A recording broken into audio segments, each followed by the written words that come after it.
All right. So anything else you want to say before we move to the last leg of questions?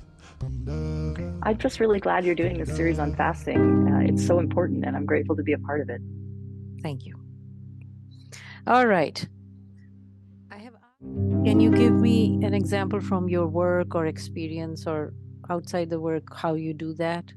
So, Be a because vessel. yeah, be a vessel or of grace. How do you do that? Can we Well, learn I about that? remember once when I was in a situation where I was with someone who was really struggling and getting frustrated, and I uh, I stayed very calm, and I remember thinking to myself, I just need to be a source of peace in this situation, and that was very hard. And then I realized, it wasn't working. And then I realized that I did not need to be a source of peace. I just needed to be open to let it flow through me Mm-hmm. to this other person and to the kind of room that I was in and the space that I was in. And as soon as I shifted my thought from thinking that I need to calm myself down, that's very self focused. And then I thought, I don't just need to calm myself down, I need to try to help calm this person down. That's still self focused because I'm the source of that, to realizing that I don't need to, it doesn't need to be all coming from me. I can just open myself up and let it flow through me. Everything shifted. I became extremely calm and very relaxed. And the other person shifted immediately, and everything went very well. So just remembering Yeah. that, I can just open myself up and let things flow through me. It helps me, and it helps the things that I do go better. Yeah. Thank you for the example. It helps. It helps Yeah. people to understand. I think I'll use this clip for breathing classes and Yeah. exercises because you can shift. This is the main thing to learn how to Okay. shift when you pay attention to your breathing. And I You know can you do shift that. conscious parenting too, and this is a really great technique for Yes, that as for the well. parents, definitely. Yep. Parenting, yeah. Yep. Thank you. Yeah. Okay. And so, any message of hope? I know you have given us hope throughout, but any particular message for the Yeah. youth, for the world we live Hope is in? such a big part of the work that I do. It's so important. We all need hope. My message today is about finding hope because sometimes that's hard. People have a hard time. And the Mm, most important thing that I've learned about hope actually is about non-attachment, which we think of often as a Buddhist concept because it's a real focus of Buddhism, but it's also present in all other religions and cultures in various ways. And for me, if we're struggling to find hope, it's usually because we are attached to something and that's what's getting in the way. mhm, And so we have to figure out what is that thing and then how to let go of it, mm. let go of our attachment to it anyway.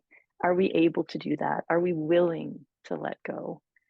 And I find this whole idea very hopeful because it reminds us that hope isn't some external thing out there that we either have or we don't have. Whether we feel hopeful is actually up to us. So we can find hope and then we can rest in it and dwell in hope. Mm. Thank you. So, everybody, stay hopeful.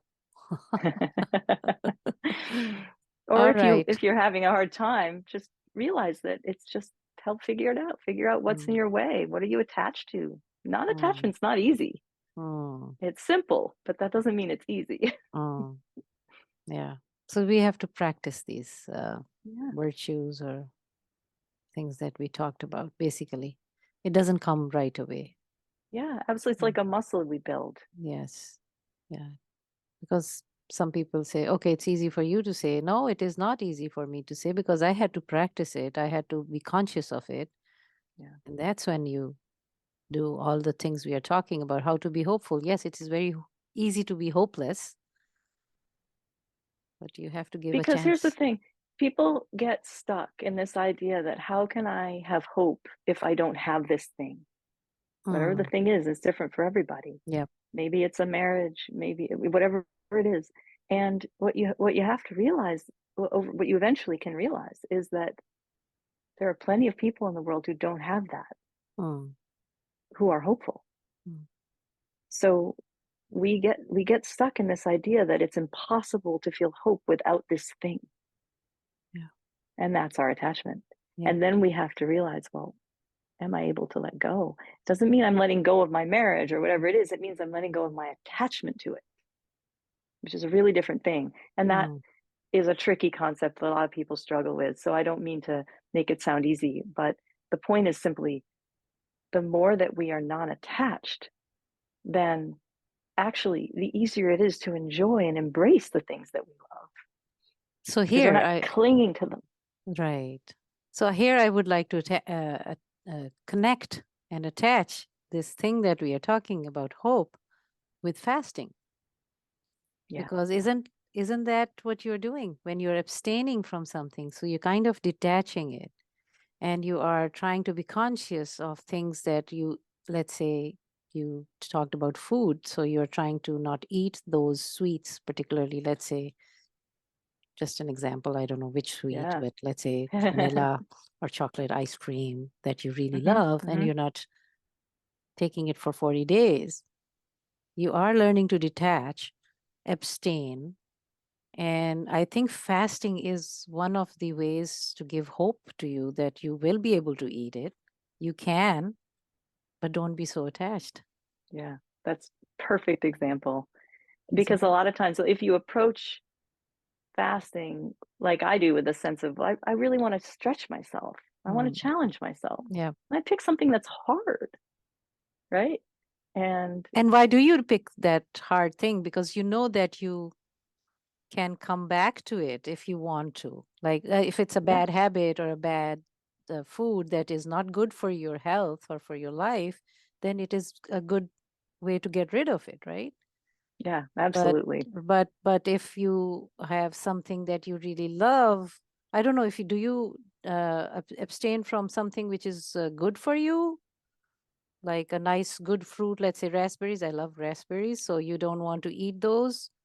Would I you do mean, that? You don't. anytime Mhm. I felt like I was attached to something, Yeah. then I would try to notice that in a mindful way. And then if that seemed like something that I want to be non-attached about, then sure, I could fast from that. It doesn't have to be something that's unhealthy at all, Okay. you Okay. know. That's okay. All right. But of I'll course, you don't want to become less healthy during Lent. But if it, yeah, yeah. Not eating the good food or right right. But let's things. Yeah. use avocados for an example. Yeah. Avocados are very healthy and delicious, and there's certainly nothing. They're a carbon fast. But if we just put that aside for a minute and talk about them as a health food, well, what if I felt like I had become too attached to these avocados and felt like I can't live without avocados? Of course, I can live without avocados. They're expensive, they're shipped from across the world. A lot of people in the world eat rice and beans every day. And in solidarity with that, I need to let go of my attachment to having this luxurious food that's actually a huge luxury for me, living where I live, to eat something that's not grown anywhere near me. Um, so yeah, I think it's really important to notice whatever our attachments are and say, okay, maybe I can heal from that and be set free from that. And then Mm. if you go back to eating it, you feel different. Mm. Thank you. Yeah. We'll have to now clip this and put it in the front because this is all related to. We're All back right. to fasting. Yeah, exactly. Because that's how it is. The conversation is that way. So, what do you do? All right. So, my last question to my dear friend, Dr. Tallessyn Zawn Grenfell-Lee is, what lights you up? So many things light me up. But today, in answering your question, I decided to focus on music. I have no idea what I said last time, but right now I just am so in love with music. It's so powerful. It can be so healing. Ancient songs, new songs, bird songs, Mm, children singing. mm, We have this phrase, the music of the spheres, which is like the universe, all the spheres, wolves howling, the wind in the trees, the waves. I have memories of my dad. He sang and played the piano and wrote music. I just feel so blessed by music, and I feel surrounded by it and filled with it. And so right now, that's music what lights me up. lights you up. So, music is what lights you up. Thank you so much. That's wonderful. So maybe you might see her clip in this episode. Who knows? I'll request her to give me a clip of her playing piano, and she sings too. So I might ask her to sing. So would you sing for us today? A little bit? You mean right now? Yeah. Oh. Just to know something. Yeah, if you can. All right. So what do you have for us? Well, on the weekend of Martin Luther King Jr.'s birthday, instead of a regular sermon, my church actually played his speech in Memphis because of everything that has been happening in Memphis. And it's a very powerful speech, and I hope everybody can go listen to it sometime. It's really amazing. But one of the things that I really appreciated about his speech that day was that he drew in one of the slave songs, the African American spirituals that the enslaved communities wrote. And it's called Over My Head, I Hear Music in the Air. And he talked about in his speech about how no matter what the police are doing and no matter what the police dogs and the fire hoses are doing, we have a people that can sing, over my head, I hear music in the air. And that's that really transcendent power of music that just lifts us above whatever might be happening. So I'll just sing a little bit of that song.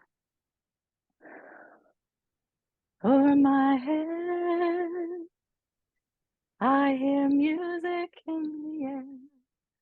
Over my head, I hear music in the air. There must be a God somewhere. Oh, when I'm feeling lonely, I hear music in the air. Oh, when I'm feeling lonely, I hear music in the air. There must be a God somewhere. Over my head, I hear music in the air. There must be a God somewhere. Yay! My audience, come on, clap. This is not live, but hopefully one day we will do a live show, and then that's where we will sing. Okay, let's do it. I would love that. That would be nice. Thank you so much. This wasn't in plan either, some of my questions, and this putting Dr. Tallessyn on spot to sing. And I really appreciate her being such a good sport to do this for us. Beautifully sang. We really enjoyed. I enjoyed conversing with you, all these topics that we mentioned in fasting. See, there is so much to talk about and mention, and it's wonderful for you to give your time and all the energy and replying to all these questions, and hopefully people will enjoy it and educate ourselves about what you are for and what you are working for in our world today. So thank you so much. Well, thank you. I mean, it is always my pleasure to talk with you, and I'm so grateful for this work that you're doing and so glad to be a part of it. So thank you very much. Thank you.